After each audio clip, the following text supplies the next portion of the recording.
Pace bene, masih di mea culpa. Saya mau mengajak para culprit jalan-jalan ke tempat ini. Namanya Fossombrone.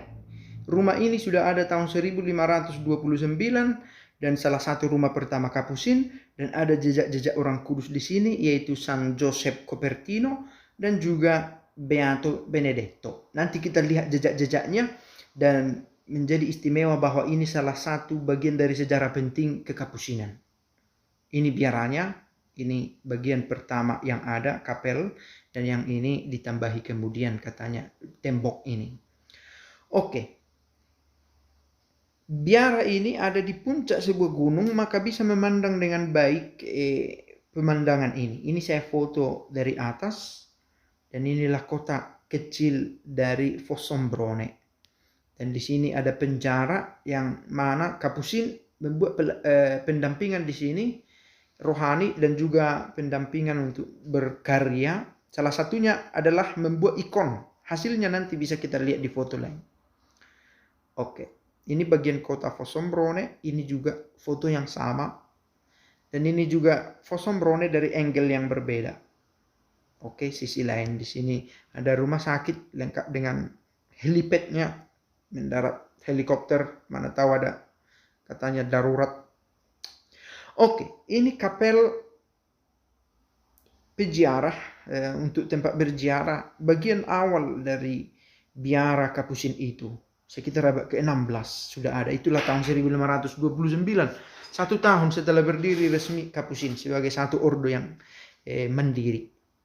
Beato Benedetto, makamnya ada di dalam ini. Di sini saya siap-siap mau masuk, ditemani oleh 2 orang Capucin lain, Filippo dan Giuliano. Ini bagian dalamnya. Di dalam ada fosil tulang belulang dari Beato Benedetto.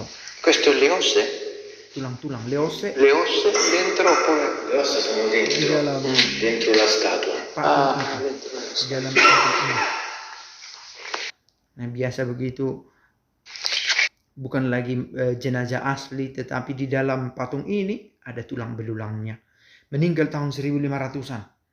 Bisa kita bayangkan sudah cukup lama, tetapi mereka membuat kronik yang bagus, rekaman sejarah yang bagus sehingga ceritanya bisa dibaca. Dice un laico o un sacerdote? Seorang imam. Lui era dia melayani nobile, famiglia nobile. Di persaudaraan dan juga di tengah masyarakat. Oke, kita lihat bagian lain dari rekaman ini. Hasil karya dari tahanan itu yang tadi kita katakan membuat ikon, ini salah satunya.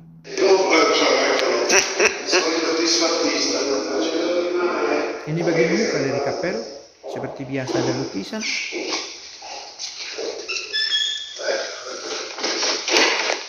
Anche questo. Dan ini juga ada ikon karya para tahanan di penjara. Perché se no nell'icona c'è la foglia d'oro dietro. Non la fanno usare perché per la foglia d'oro devono usare un coltellino. E allora loro sono lì la fanno Ecco il coretto, il coro classico, coro dei Cappuccini. Ini bagian koro untuk mendaraskan mazmur pagi dan sore untuk para saudara Capucin. Biasanya itu ada di belakang dari altar. Più grande, ma sono mangiati tutti tanti. Cioè già immangiabili. Ini di dalamnya ada tulang, saya tidak tahu tulang siapa, tapi sepertinya Benedetto tadi atau Capucin yang lain, karena rumah ini sudah cukup tua, 500 tahun lalu. Ini tulang yang lain, tetapi dalam kemasan yang serupa.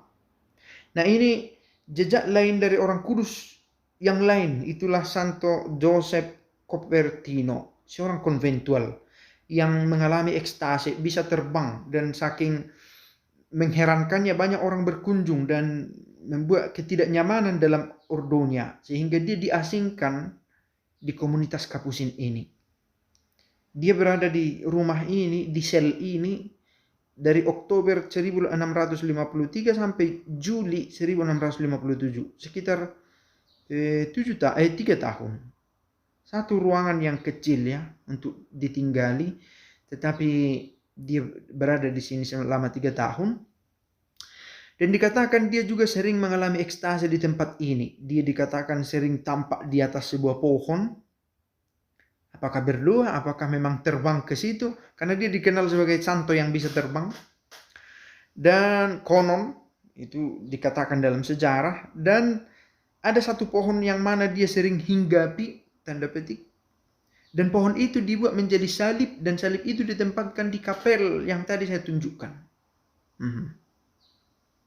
Nah ini bagian dalam kamarnya itu sangat kecil. Dibuat menjadi kapel kecil sekarang, kapel Lima. Ini satu lukisan, posisi dia terbang. Dan bella memoria. Oke. Nah ini tampak dari luar biara itu, konvento. Bangunan yang sudah direnovasi berkali-kali setelah 500 tahun berdiri. Juga ada garasi. Ini bukan mobil mereka, ada satu mobil mereka, yang satu lagi katanya mobil dari migran, pengungsi Ukraina dari Mariupol. Ada di sini belasan orang Ukraina, tetapi akhirnya mereka sebagian pergi dari tempat ini karena memang untuk maintenance, untuk pendampingan mereka bisa juga bermasalah dengan biaya. Apakah persaudaraan tidak cukup uang, saya tidak tahu persis.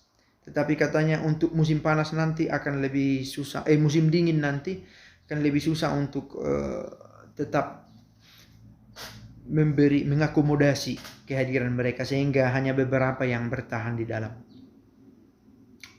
Ini berusaha membuat foto. Tidak biasa saya mengambil foto bersama. Ini bagian konven. Ini ada satu sumur tua yang untuk saya sangat unik. Peninggalan dari persaudaraan dulu. Ini dia. Berusaha mengabadikan. Oke, ini bagian terakhir. Ini tadi halaman depan. Pace bene.